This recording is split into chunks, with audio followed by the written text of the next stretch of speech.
Hope कि आप सभी अच्छे हैं। आज हम करेंगे टेंस की 5th टाइप सिंपल पास्ट और पास्ट इंडेफिनिट टेंस। ऐसा काम जो कि भूतकाल में हुआ था, ऐसा काम जो कि बीते हुए समय में हुआ था। ऐसे वाक्य जिनके अंत में आता है था, थे, थी या फिर आ, ए, ई। आप कहोगे मैम आप ये क्यों लिख रहे हो? आ, ए, ई। वह गया, वह सोई, मैं स्कूल नहीं आई, मैं गाता था, उसने खाना खाया था, मैं बीमार था। अब आप कहोगे मैम आपने ये दोनों को लग लग क्यों लिखा है? इन शब्दों को लग, इनको लग, क्योंकि जैसे कि मैंने आपको सिंपल प्रेजेंट में बताया था कि दो कैटेगरीज होती हैं, एक तो काम करने वालों की और दूसरी निठल्लों की। तो यहाँ पर भी दो कैटेगरीज हैं जिनमें काम होता है और ऐसे वाक्य जिनमें काम नहीं होता। तो पहले समझेंगे विद एक्शन, ऐसे वाक्य जिनमें काम होता है, और था, थे, थी आता है जिनमें की काम नहीं होता, विदाउट एक्शन। अब सबसे पहले इनकी स्ट्रक्चर को समझते हैं। सबसे पहले आएगा सब्जेक्ट, फिर आएगी हेल्पिंग वर्ब, फिर आएगा ऑब्जेक्ट प्लस फुल स्टॉप। इनमें मेन वर्ब नहीं लगती, ये ऐसे वाक्य हैं क्योंकि इनमें काम ही नहीं होता। जब काम ही नहीं होता तो मेन वर्ब नहीं लगती, और इनमें लगती है हेल्पिंग वर्ब, सिर्फ और सिर्फ हेल्पिंग वर्ब। एग्जाम्पल समझते हैं।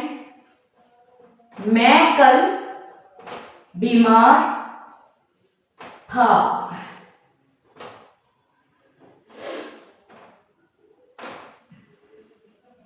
रीमा कल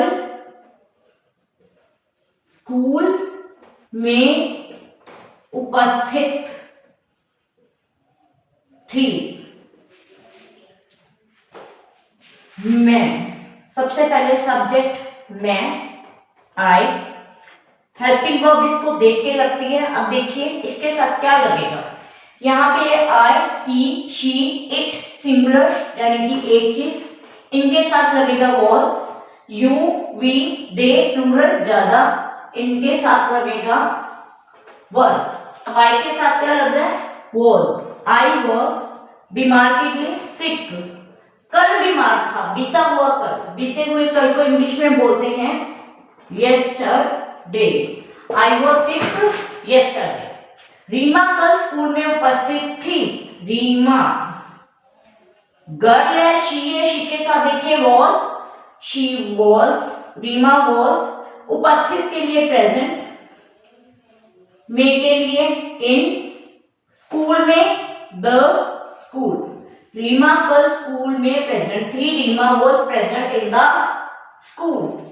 अब देखिए, अब समझते हैं दूसरी कैटेगरी को, ऐसे सेंटेंसेस जिनमें काम होता है। इनके पीछे आता है आ, ए, ई। मोहन बाजार गया, मोहन गया।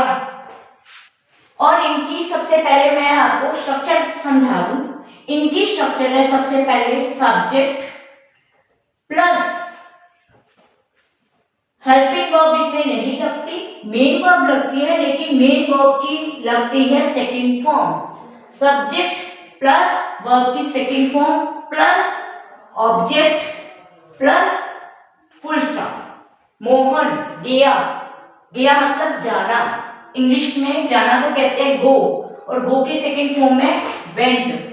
कहाँ गया? बाजार गया, to market. Mohan went to market. 2। अब समझते हैं इसकी दूसरी एग्जांपल। उसने गाना गाया, उसने गाना गाया। अब उसने के लिए आप ही भी लगा सकते हो, शी भी लगा सकते हो। ही गाया, गाया मेन काम है गाना गाया, गाया गाया को इंग्लिश में कहते हैं सिंग। सिंग की सेकेंड फॉर्म ऑफ वर्ब है सैंग। क्या गाया? गाना गाया। ही सैंग अ सॉन्ग। इसलिए लगाया कि गाने गाए नहीं, गाना सिंगुलर है, लगाएंगे। ही सैंग अ सॉन्ग। और ये हमने की है इनके सकारात्मक वाक्य, पॉजिटिव सेंटेंसेस, और जिनको की बोला जाता है अफर्मेटिव सेंटेंसेस।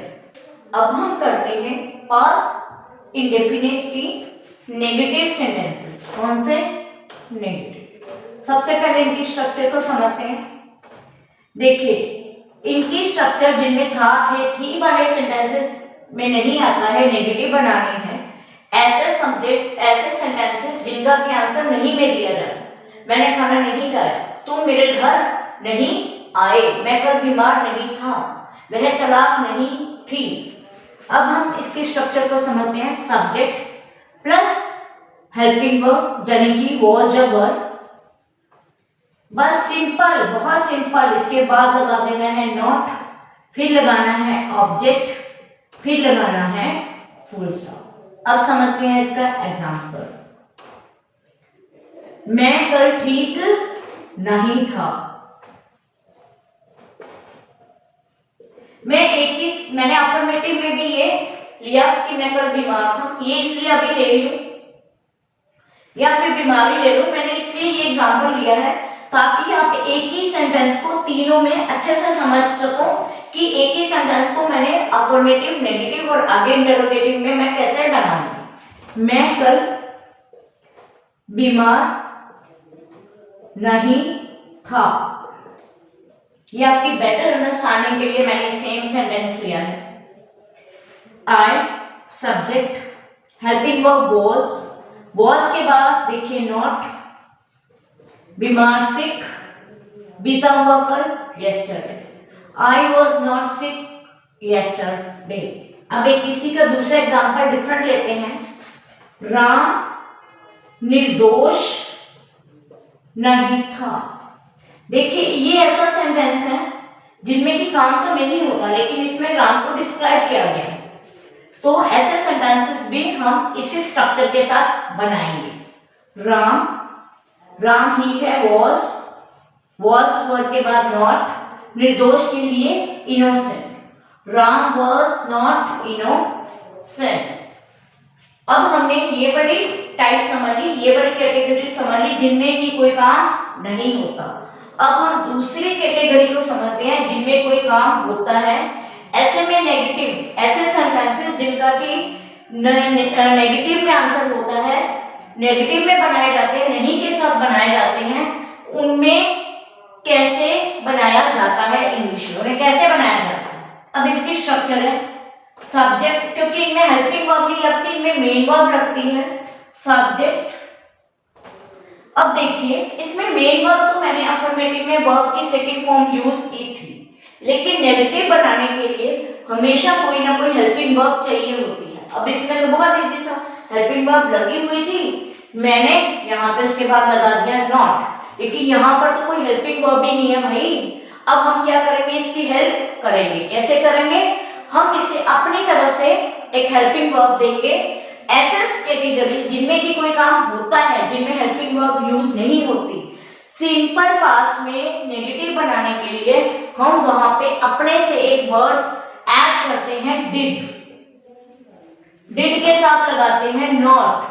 और ये बात हमेशा याद रखिएगा, वैसे तो सिंपल पास्ट के अफर्मेटिव में वर्ब की सेकंड फॉर्म यूज होती है, लेकिन नेगेटिव में जहां पर डिड आ गया, बस आप एक सिंपल सी टिप याद रखिए, जहां पर भी डिड आ गया, डिड के साथ अपने वर्ब की हमेशा फर्स्ट फॉर्म ही यूज करनी है।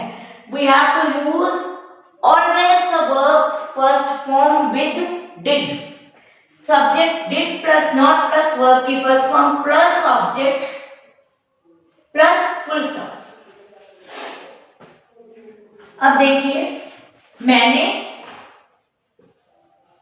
अपना पाठ याद नहीं किया। आई के साथ डिड नॉट। याद करना ही मेन काम है। लर्न वर्ब की फर्स्ट फॉर्म डिड के साथ। अपना माई, मैंने अपना my. Part lesson, I didn't learn my lesson. उन्होंने सवाल हल नहीं किए। उन्होंने देखिए यहां पे डिड सबके साथ डिड जाएगा। दे डिड नॉट। हल करने को इंग्लिश में हल करना मेन काम है। वर्ब की first form solve.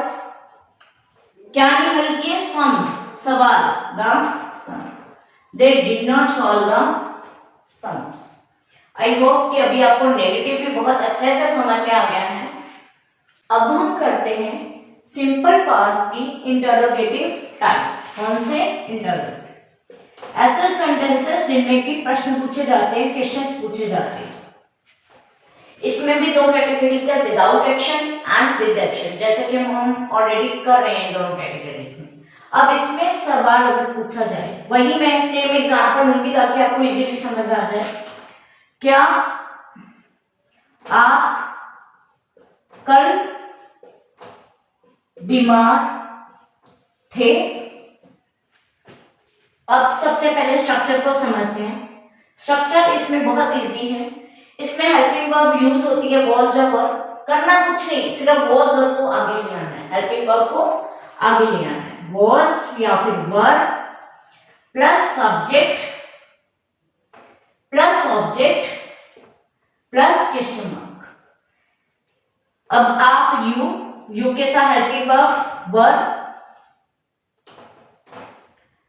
Were you बीमार के लिए सिक, बीता हुआ कर yesterday. Were you sick yesterday. अब दूसरी एग्जांपल करते हैं। क्या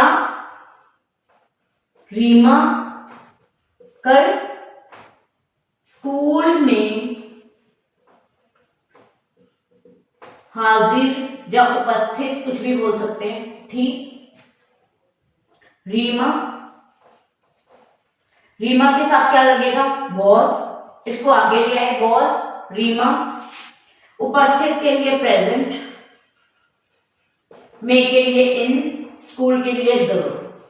was Reema present in the school.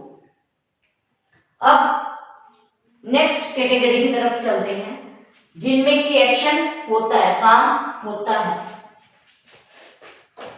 क्या आपने उसको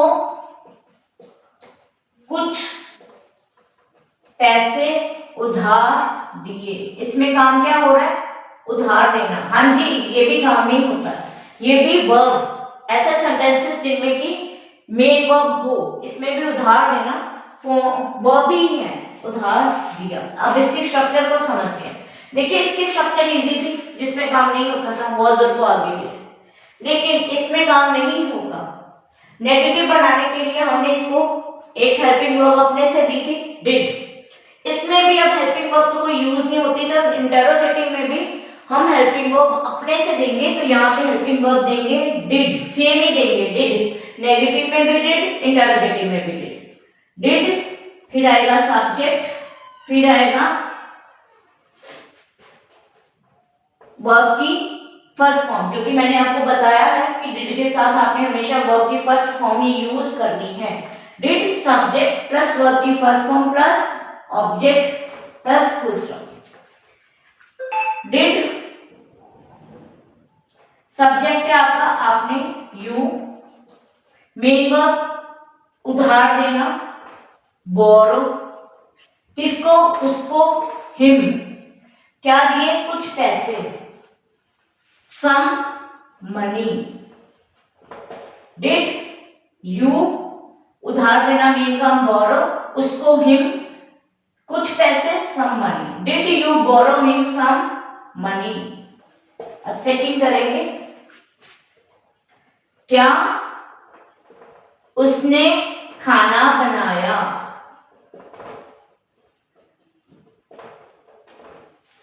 डिड,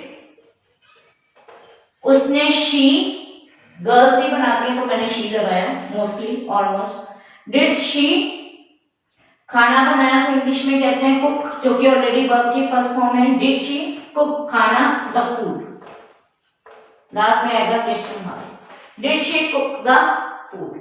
अब हमने इसकी दोनों कैटेगरी के साथ इंटरोगेटिव बनाना सीख लिया है, लेकिन इंटरोगेटिव की फर्स्ट टाइप ही अभी की है, एक तो जिसमें कि प्रश्नवाचक शब्द सबसे पहले आया। इन दोनों कैटेगरीज में प्रश्नवाचक शब्द सबसे पहले आया है, तो वो हमने हेल्पिंग वर्ब के साथ बनाया है। अब हम करेंगे इंटरोगेटिव की दूसरी टाइप, जिसमें कि प्रश्नवाचक शब्द वाक्य के मिड में या एंड में आता है। रीमा कल स्कूल में गैर हाजिर क्यों थी। अब इसके स्ट्रक्चर में थोड़ा सा फर्क आ जाता है।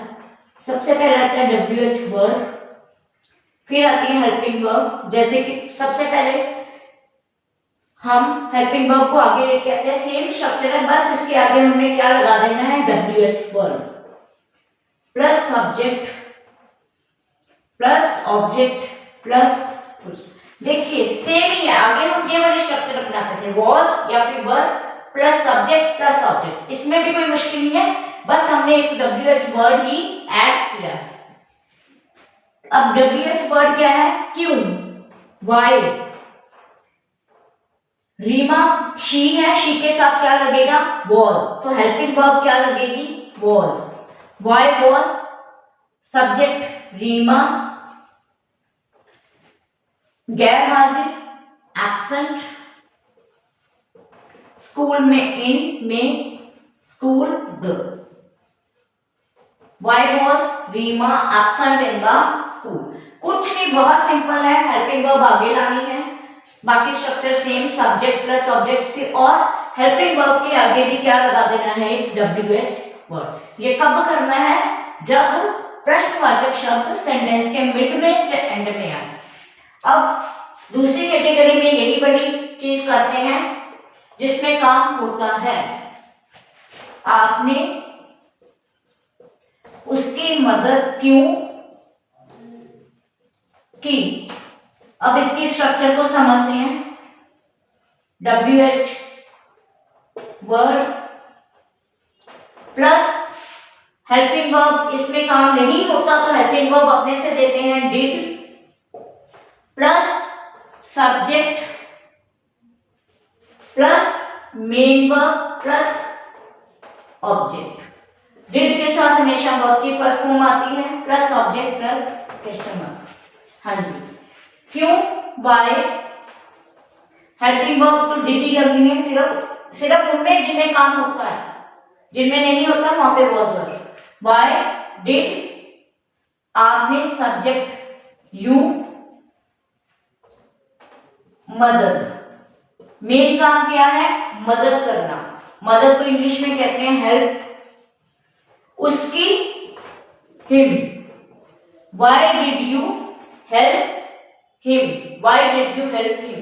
ये भी स्ट्रक्चर सेम है, पहले इंटरोगेटिव में हमने ये किया था, did plus subject plus main verb plus object, और ये इंटरोगेटिव वर्ड सबसे आगे लगाया है तब जब प्रश्नवाचक शब्द आए सेंटेंस के मिड में या एंड में। आई होप कि मैं आपको अच्छा करवा रही हूँ और आपको मेरा पढ़ाया समझ आ रहा है। अगर आपको मेरी वीडियोस अच्छी लग रही हैं तो मेरे चैनल को कीजिए सब्सक्राइब और मेरी वीडियोस को ज़्यादा से ज़्यादा अपने फ्रेंड्स तक कीजिए शेयर, और मेरी वीडियोस को लाइक और कमेंट भी ज़रूर करें। टाटा बाय बाय, मिलते हैं नेक्स्ट वीडियो में।